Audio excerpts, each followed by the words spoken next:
ஒரு விவசாய தோட்டத்தில் ஒரு அணிலும் ஒரு எலியும் வாழ்ந்துக்கிட்டு வந்தாங்க.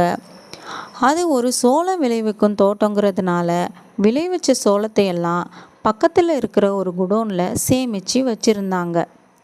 அந்த குடோனுக்குள்ளே போன எலி ஒரு பெட்டிக்குள்ளே சோளம் நிறைய இருக்கிறத பார்த்துச்சு. அந்த சோளம் வச்சிருந்த பெட்டி நல்லா இறுக்கமாக மூடி இருந்துச்சு. ஆனால் ஒரு சின்ன ஓட்டை மட்டும் உள்ளே போக இருக்கிறத பார்த்துச்சு அந்த எலி. உடனே அந்த ஓட்டை வழியாக உள்ளே போச்சு அந்த எலி.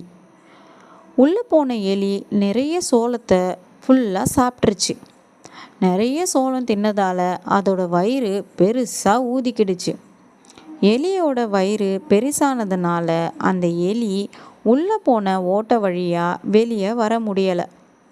அப்போ அங்கே வந்துச்சு ஒரு அணில். அதிகமாக தின்னுட்டு வெளியில் வர முடியாமல் தவிச்ச எலியை பார்த்து அந்த அணில் ரொம்ப சிரிச்சுது. நீ எப்பவும் பேராசைக்காரனாக இருக்க, அதனால தான் அளவுக்கு அதிகமாக தின்னுட்டு இப்போ ஆபத்தில் சிக்கிக்கிட்ட. நீ உள்ளே போகிறப்ப இருந்த நிலைக்கு திரும்ப வந்தாதான் நீ வெளியில் வர முடியும். அது வரைக்கும் காத்திருக்கணும்னு சொல்லுச்சு. ஒரு நாளைக்கு அப்புறமா அந்த எலியோட வயிற்றில் இருந்த சோளம் எல்லாம் செமிச்சு அதோட வயிறு சுருங்கிடுச்சு. இப்போ அந்த எலி சுலபமாக வெளியில் வந்துடுச்சு.